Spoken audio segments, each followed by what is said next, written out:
File explorer में अगली tab हमारे पास शेयर टैब के रूप में है। इस सेशन में हम शेयर और व्यू टैब की जानकारी लेंगे। सबसे पहले हम शेयर टैब की बात करते हैं। शेयर टैब में सेंड ग्रुप अवेलेबल है आपके पास। सबसे पहली कमांड इस पर शेयर की है। आप किसी भी फाइल को शेयर कर सकते हैं अपनी ईमेल या किसी और माध्यम से जो भी आपकी शेयरिंग में ऐड है। जैसे कि मैं इस सैम्पल फाइल को शेयर करना चाहता हूं, तो जैसे ही मैं फाइल को सिलेक्ट करूंगा शेयर ऑप्शन इनेबल हो जाएगा। अगर मैं इसको क्लिक करूंगा तो जो भी ऑप्शन आपके पास शेयरिंग के लिए अवेलेबल है उनके साथ आप अपनी इस फाइल को शेयर कर सकते हैं। जैसे कि अभी यहाँ पे मेरे पास मेल ऑप्शन अवेलेबल है शेयरिंग के लिए। इसके अलावा शेयरिंग में जैसे वन ड्राइव ऑप्शन भी अवेलेबल रह सकता है और इसके अतिरिक्त भी बहुत सारे ऑप्शंस रहते हैं शेयरिंग पे। तो जैसे ही मेल पे सिलेक्ट करूँगा और यदि मेल ऐप को मैंने अपने कंप्यूटर में सेटअप कर रखा है तो आसानी से इसको मैं शेयर कर सकता हूँ। मैं यहाँ से अभी बैक आके वापस आ जाता हूँ। आप डायरेक्टली यहाँ से ईमेल कर सकते हैं, सेम बॉक्स खुलेगा और यदि आपके पास पहले से सेटअप है तो आप आसानी से कर सकते हैं। आप किसी भी फाइल और फोल्डर को जिप भी कर सकते हैं आसानी से विंडोज़ 10 में, और फाइल एक्सप्लोरर के द्वारा आसानी से आप इसे कर सकते हैं। इसके लिए आपको केवल उस फाइल को या फोल्डर को सिलेक्ट करना है, जिप पे क्लिक करना है। आपके पास यहाँ एक नया फोल्डर अवेलेबल हो गया है जिस पे जिपर का साइन है, और इसका अर्थ है कि आपका ये जो फाइल है वो इस फोल्डर के अंदर जिप हो चुका है। आपके पास जिप करने का एक फ़ायदा ये भी रहता है कि जिप करने से फाइल का साइज़ कुछ हद तक कम हो जाता है। मेल करते हुए सारी फाइलें एक बंधे हुए फोल्डर में जाते हैं, तो जिप करने के हमें काफ़ी सारे बेनिफिट रहते हैं। और इस फाइल को यदि आप कहीं खोलना चाहें तो वो भी आसान है। जैसे मैं इसको यहाँ से कॉपी कर लेता हूँ, डेस्कटॉप पे लाकर इसे पेस्ट कर देता हूँ। अब यहाँ पे यदि मैं इसको अनजिप करना चाहता हूँ तो राइट क्लिक करके एक्सट्रैक्ट ऑल करूँगा। एक छोटे से विजार्ड को मुझे एक्सट्रैक्ट करना है। आप देखेंगे कि यहाँ सैम्पल नाम से एक फ़ोल्डर आ गया है। मैं इसे क्लोज कर देता हूँ। सैम्पल नाम से एक फ़ोल्डर आ गया है। यदि मैं डबल क्लिक करके खोलूँ तो वो फाइल मेरे पास अवेलेबल हो जाएगी। तो इस प्रकार मैं जिप और अनजिप दोनों बड़ी आसानी से कर सकता हूँ फाइल एक्सप्लोरर का प्रयोग करते समय। मैं यहाँ से फिर से वापस आ जाता हूँ फाइल एक्सप्लोरर पे। अपनी किसी भी फाइल को मैं आसानी से फैक्स या प्रिंट भी कर सकता हूँ, प्रिंट या फैक्स की सहायता से। और डीवीडी पे डालने के लिए मुझे बर्न टू डिस्क का प्रयोग करना है। बर्न टू डिस्क की जानकारी हम आने वाले सेशन में लेंगे। इसके अतिरिक्त आप यहाँ किसी फाइल या फोल्डर को सिलेक्ट कर लें तो आप यहाँ पे शेयरिंग स्टॉप भी कर सकते हैं। मान लीजिए आप नेटवर्किंग एनवायरनमेंट में कार्य करते हैं और एक से ज़्यादा कंप्यूटर आपके साथ जुड़े हुए हैं, तो यदि आप स्टॉप शेयरिंग करेंगे तो इस फोल्डर का आप शेयरिंग नहीं कर पाएंगे, अर्थात दूसरी नेटवर्क ड्राइव से इस फोल्डर को एक्सेस नहीं किया जा सकेगा। इसके अतिरिक्त आप एडवांस सिक्योरिटी के अंतर्गत अपनी सेटिंग्स के अनुसार इस फोल्डर की सेटिंग्स कर सकते हैं, जिससे कि कोई भी यूज़र इसको एक्सेस कर पाए तो कितनी परमिशंस के साथ। तो इस प्रकार हमारे पास शेयरिंग के द्वारा हम सेटिंग्स कर सकते हैं फाइल एक्सप्लोरर में। अगली टैब हमारे पास व्यू टैब के रूप में अवेलेबल है फाइल एक्सप्लोरर में। यहाँ पे मैंने कुछ पिक्चर्स को पेस्ट कर दिया है ताकि कुछ चीज़ों की जानकारी हमें आसानी से यहाँ से मिल सके। सबसे पहले यदि आप लेफ़्ट साइड पे देखें तो सबसे पहला जो ग्रुप है वो पेन्स के रूप में है। नेविगेशन पेन जो आपके लेफ़्ट साइड पे दिखाया जा रहा है ये नेविगेशन पेन है। यदि मैं इसको क्लिक करके देखूँ तो काफ़ी सारी ऑप्शंस हैं। यदि मैं नेविगेशन पेन को ऑफ कर दूं तो यहाँ से ये पेन हट जाएगा। आप डायरेक्टली डबल क्लिक करके किसी भी फोल्डर या फाइल को एक्सेस कर सकते हैं। दोबारा क्लिक करने पर नेविगेशन पेन चेक करने पर फिर से ये नेविगेशन पेन अवेलेबल हो जाएगा। नेविगेशन पेन का आप साइज़ बड़ा और छोटा कर सकते हैं अपनी आवश्यकता अनुसार। इसके लिए माउस यहाँ बॉर्डर के बीच में रखें, लेफ़्ट या राइट साइड की तरफ मूव करें तो आपके पास नेविगेशन पेन का एरिया बढ़ जाएगा। इसके अतिरिक्त आप यहाँ से प्रीव्यू पेन को ऑन कर सकते हैं।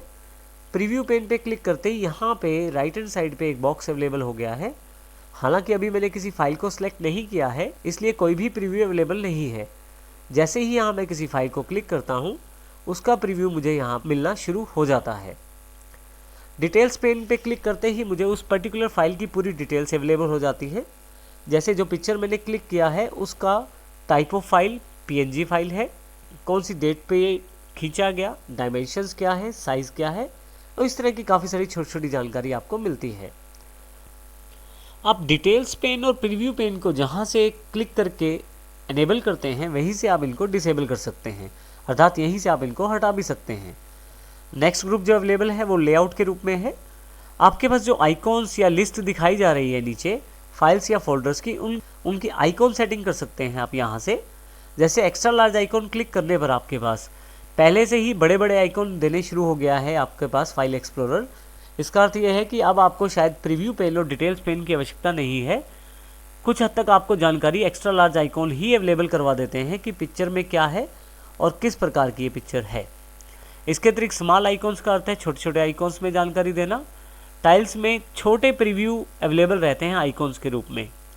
लार्ज आइकॉन में लार्ज आइकॉन्स अवेलेबल रहेंगे। लिस्ट में एक लिस्टिंग अवेलेबल हो जाएगी।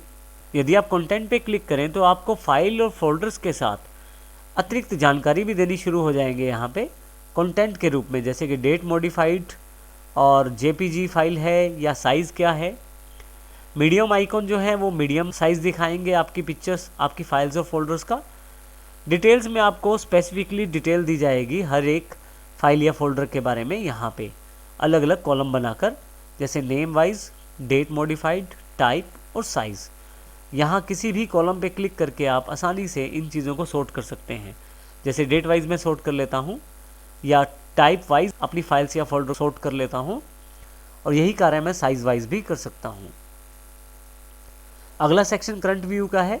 जैसा कि मैंने बताया, आप सॉर्टिंग यहाँ से भी कर सकते हैं और सॉर्ट बाय इस कमांड का प्रयोग भी कर सकते हैं। जैसे नेम वाइज सॉर्ट चाहता हूँ तो नेम पे क्लिक कर देता हूँ, नेम वाइज सॉर्टिंग हो जाएगी, यानी कि ए से लेकर जेड की तरफ। और दोबारा क्लिक करें तो यहाँ पे और भी काफ़ी सारे ऑप्शन हैं जिनका आप प्रयोग कर सकते हैं। नीचे असेंडिंग और डिसेंडिंग ऑर्डर भी आप चूज़ कर सकते हैं।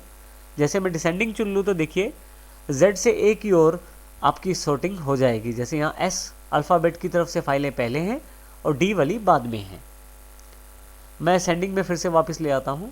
कई बार आपकी फ़ाइलें अलग अलग टाइप की रहती हैं और आप उनको इकट्ठा करके देखना चाहते हैं। जैसे आप चाहते हैं कि सारी पिक्चर्स की फाइल्स अलग हों, सारी म्यूज़िक की फाइल्स अलग हों, सारी वीडियो या ऑडियो की फाइल्स अलग हों। उसके लिए आप ग्रुप बाय कमांड का प्रयोग कर सकते हैं। ग्रुप बाय में काफ़ी सारे टाइप्स यहाँ दिए हुए हैं। नेम वाइज यदि आप ग्रुप करते हैं तो नाम के अनुसार ग्रुप अलग अलग हो जाएंगे। जैसे ए से एच वाली फाइलें यहाँ, आई से पी वाली यहाँ और क्यू से जेड वाली यहाँ पे। इसी तरह से यदि मैं इसको टाइप के अनुसार ग्रुप कर देता हूँ तो आप देखेंगे कि टाइप वाइज से सारी सॉर्टिंग हो गई है। जैसे RTF अर्थात टेक्स्ट वाली फाइलें यहाँ पे, PNG फाइल्स यहाँ पे, JPGs यहाँ पे, फोल्डर्स अलग कर दिए गए हैं और जिप फोल्डर बिल्कुल अलग कर दिया गया है। यदि मैं ग्रुपिंग ऑफ करना चाहता हूँ तो नन ऑप्शन पे सिलेक्ट कर लूँगा। इसी तरह से मैं कॉलम ऐड भी कर सकता हूँ। जो कॉलम आपके पास दिखाए जा रहे हैं उसमें कुछ कॉलम ऐड भी किए जा सकते हैं, जैसे टाइटल के रूप में। तो यहाँ टाइटल ग्रुप में एक कॉलम अलग से ऐड हो गया है। आप चाहें तो चूज़ कॉलम में से दिए गए काफ़ी सारे कॉलम्स में से भी कुछ कॉलम चूज़ कर सकते हैं।